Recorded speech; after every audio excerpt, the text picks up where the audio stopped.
The woman was about to leave the supermarket when a bullet hit her arm. But there was nobody inside the store. Annie quickly hid under the shelves. Then another bullet came flying, nearly hitting her head. In her panic, the woman noticed a bullet hole in the glass. The shots were coming from outside, and she was still within the shooter's range. She quickly hid under shelves on the other side, tore open her clothes, and roughly treated her wound. Annie called out to her boyfriend, but he didn't hear her.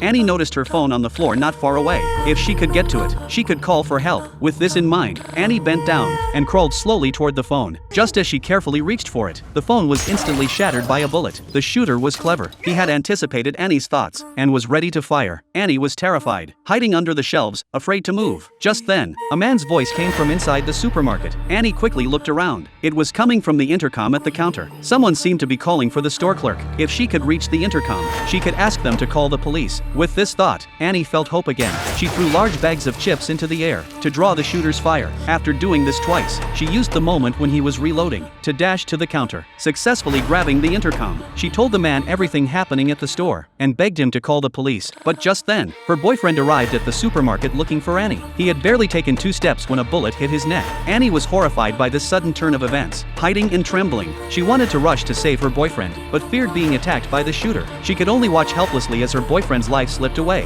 At that moment, another bullet struck, and her boyfriend showed no more signs of life. Seeing this, Annie broke down in uncontrollable tears. A few minutes later, she regained her composure. Now only the person on the intercom could help her. She again begged him to call the police. He agreed, but asked the woman to keep a secret. It took him 2 shots to kill her boyfriend. Annie was terrified by these words. She realized the man on the intercom was the shooter. He had been toying with Annie, giving her hope, then plunging her into despair. But just then, Annie discovered the power switch on a nearby wall, so she pushed a movable shelf to block the bullets, then rushed to the other side and quickly cut the power. As darkness filled the supermarket, Annie became temporarily safer. She tied a mirror to a metal rod to observe the killer's position. Strangely, the killer had gone silent, and while she was wondering about this, a car pulled up to the gas station. A man walked into the store, but Annie thought with terror, why had the shooter let him enter? Could he be the shooter himself?